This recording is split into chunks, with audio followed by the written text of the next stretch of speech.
ಸುಳ್ಳಾಗಬಹುದು, ಕೇಳಿದ್ದು ಸುಳ್ಳಾಗಬಹುದು, ನೋಡಿದ್ದು ಸುಳ್ಳಾಗಬಹುದು. ನಿಧಾನಿಸಿ ಯೋಚಿಸಿದಾಗ ನಿಜವು ತಿಳಿಯುವುದು, ನಿಧಾನಿಸಿ ಯೋಚಿಸಿದಾಗ ನಿಜವು ತಿಳಿಯುವುದು. ದೂರದಲ್ಲೊಂದು ಕಾಡಿತ್ತು, ಕಾಡಲ್ಲಿ ಒಂದು ಮನೆ ಇತ್ತು, ಮುಂಗುಸಿಯೊಂದು ಅಲ್ಲಿತ್ತು, ಮನೆಯನ್ನು ಕಾವಲು ಕಾಯ್ತಿತ್ತು. ಆ ಮನೆಯೊಡತಿ ಗಂಗಮ್ಮ, ತೊಟ್ಟಿಲದವಳ ಕಂದಮ್ಮ, ಮುಂಗುಸಿಯಲ್ಲದೆ ಬೇರೇನು ಮಗುವಿನ ಆಟಕ್ಕೆ ಇಲ್ಲಮ್ಮ.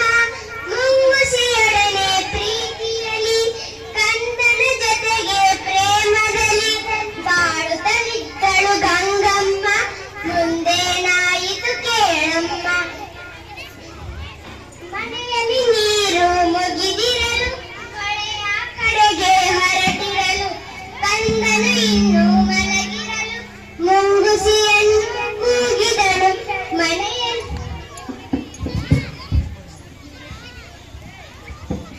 ಮನೆಯಲ್ಲಿ ಬೇರೆ ಯಾರಿಲ್ಲ, ಮಗುವಿಗೆ ಯಾರೂ ಜೊತೆ ಇಲ್ಲ, ತೊಟ್ಟಿಲ ಬಳಿಯೇ ಕಾವಲಿರು, ಹೊರಗಡೆ ಎಲ್ಲೂ ಹೋಗದಿರು. ಗಂಗೆಯು ಹೊಳೆಗೆ ಹೊರಟಾಗ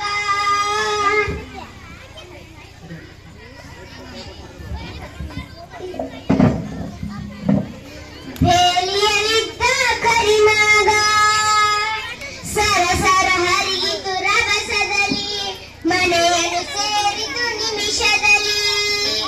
ಮುಂಗುಸಿ ನೋಡಿತು ಹಾವನ್ನು, ತೊಟ್ಟಿಲ ಬಳಿಗೆ ಬರುವುದನ್ನು, ಮೇಲೆ ಬಿದ್ದಿತು ವೇಗದಲ್ಲಿ, ಕಾಳಗ ನಡೆಯಿತು ರೋಷದಲ್ಲಿ.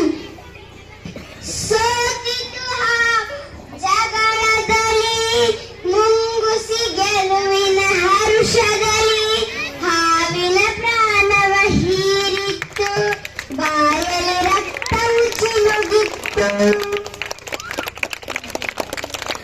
ಗಂಗೆಯು ನೀರನ್ನು ತರುತ್ತಿರಲು, ಕೈಬಳೆನಾದವ ಕೇಳಿಸಲು, ಮುಂಗುಸಿ ಬಾಗಿಲ ಬಳಿ ಬರಲು, ಬಾಯಲ್ಲಿ ರಕ್ತದ ಕಲೆ ಇರಲು.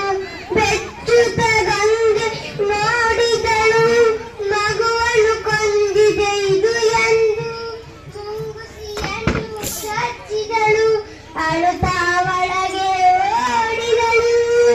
ತೊಟ್ಟಿಲ ಕಂದನು ನಗುತ್ತಿತ್ತು, ನೆಲದಲ್ಲಿ ಹಾವು ಸತ್ತಿತ್ತು. ದುಡುಕಿದ ಬುದ್ಧಿಗೆ ಬಲಿಯಾಗಿ ಮುಂಗುಸಿ ಕಥೆಯೂ ಮುಗಿದಿತ್ತು. ಕೇಳಿದ್ದು ಸುಳ್ಳಾಗಬಹುದು, ನೋಡಿದ್ದು ಸುಳ್ಳಾಗಬಹುದು, ಕೇಳಿದ್ದು ಸುಳ್ಳಾಗಬಹುದು, ನೋಡಿದ್ದು ಸುಳ್ಳಾಗಬಹುದು.